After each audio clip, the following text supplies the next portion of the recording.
जन स्वराज के मधुबनी विधानसभा से संभावित प्रत्याशी कबीरुद्दीन आरजू जी ने प्रशांत किशोर द्वारा लगाए गए एनडीए नेताओं पर भ्रष्टाचार के आरोप के बाद प्रेस को संबोधित करते हुए एनडीए नेताओं पर बड़ा बयान दिया। सुने क्या कुछ बोले प्रेस वार्ता में। देखिए, अभी तक तो लोग सिर्फ आरजेडी को कहते थे भ्रष्ट पार्टी है, लेकिन ये लोग एनडीए वाले जो खेंदरा ओढ़ करके घी पी रहे थे, इन लोगों का खेंदरा हटा दिए हैं प्रशांत जी। ये लोग कैसे घी पी रहे हैं वो जनता के सामने आ गया है और इन लोगों को जवाब देते नहीं बन पा रहा है। क्या जवाब दे? एक अशोक चौधरी का उस दिन सुना है स्टेटमेंट कि वो स्ट्रेटजी बना रहे हैं, मतलब प्लानिंग कर रहे हैं कि जवाब क्या दें। इसका मतलब आप प्लानिंग कर रहे हैं, मतलब आप चोर हैं, तभी तो आप जवाब देने की प्लानिंग कर रहे हैं। नहीं तो जो सही आदमी होगा, जो चोर नहीं होगा, वो सीधा एक लाइन में जवाब देगा कि ये प्रॉपर्टी मेरी नहीं है। आपसे सिर्फ इतना पूछा जा रहा है कि आपकी प्रॉपर्टी। दूसरा उन्होंने स्टेटमेंट दिया है कि मेरी वाइफ के नाम से हो सकता है, मुझे जानकारी नहीं है। और ये भी बात उन्होंने अंग्रेजी में कहा ताकि आम जनता नहीं समझ सके। अरे भाई, वाइफ और हस्बैंड दोनों की प्रॉपर्टी एक मानी जाती है। जब हम इलेक्शन का हल्फनामा भरते हैं उसमें भी दोनों की प्रॉपर्टी एक मानी जाती है। जब हम कहीं इनकम टैक्स का फाइल पुटअप करते हैं उसमें वाइफ हस्बैंड की प्रॉपर्टी एक मानी जाती है। आपकी वाइफ करोड़ों का 200 करोड़ का ज़मीन खरीद ली, 200 करोड़ का ट्रांजैक्शन आपकी वाइफ के अकाउंट से, आपको पता नहीं है? ये जनता बेवकूफ़ नहीं है, जनता सब देख रही है, सब समझ रही है। हाँ, इन लोगों का खेंदरा उठ गया है, ये कैसे अंदर में घी पी रहे थे वो जनता देख ली है।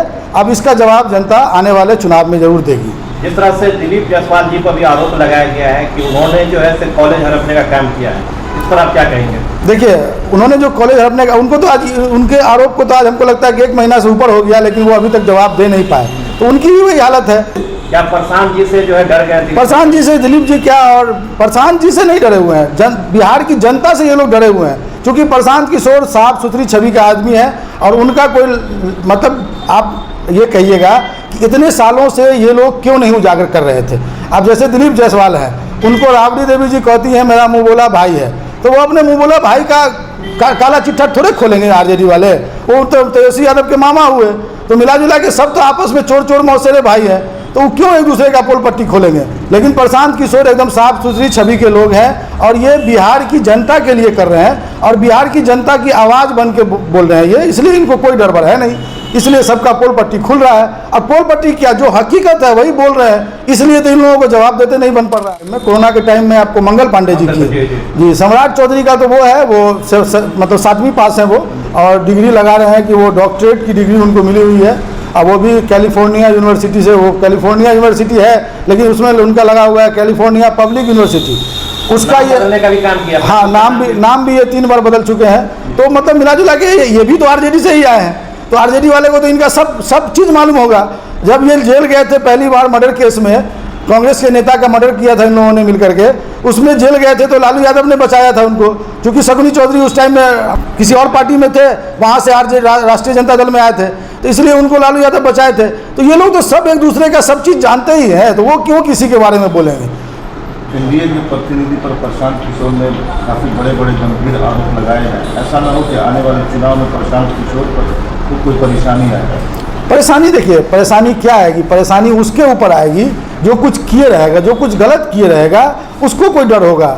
इसने कोई गलत काम किया ही नहीं है, ना ही आज तक किसी पद पे रहे हैं, ना ही इतना दिन तक जदयू में थे, बाकी सारे नेता को बनाए, लेकिन आज तक किसी की कोई पैगाम नहीं किए इन्होंने, न किसी से पैसा लिया है, घूस लिया है, तो इनको डर किस बात का होगा? जहाँ तक बात की जाए पैसा लेने की, तो इंडियन नेताओं ने भी प्रशांत किशोर पर बड़ा आरोप लगाया है। उन्होंने ये कहा है कि घाटे में चल रही कंपनी ने कैसे करोड़ों रुपया प्रशांत जी के फाउंडेशन को चंदा में दिया। देखिए, कंपनियों के चंदा की जहाँ तक बात है तो अरबों अरब रुपया भाजपा के खाते में चंदा आता है, जदयू के खाते में आता है, राजद के आता है, कांग्रेस के आता है, सारी पार्टियों को चंदा मिलता है।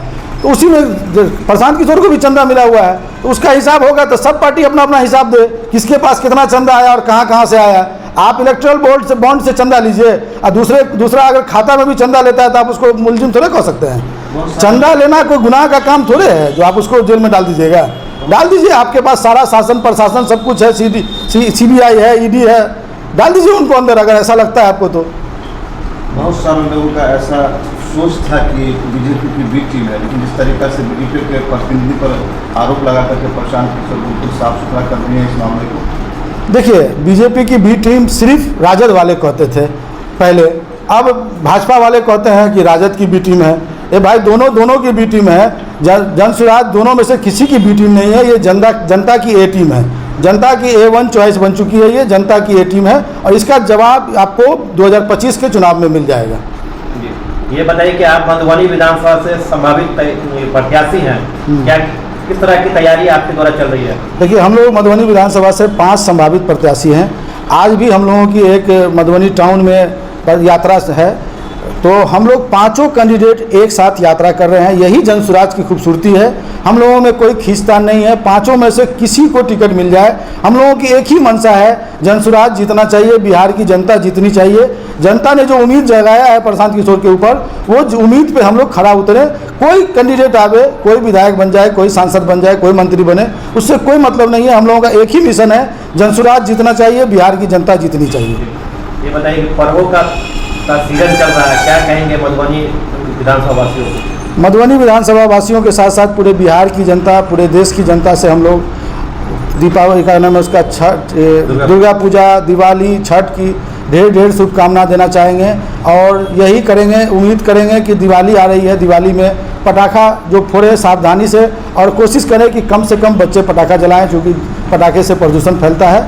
और आने वाला पर्व है छठ बहुत महत्वपूर्ण पर्व है, इसलिए उसको अच्छे से मनाएं और घर में पर्व को खुशी का माहौल बनाएं। कुछ ऐसा ना हो कि घर में कुछ उस तरह का गलत हो जाए, बस यही उम्मीद करेंगे।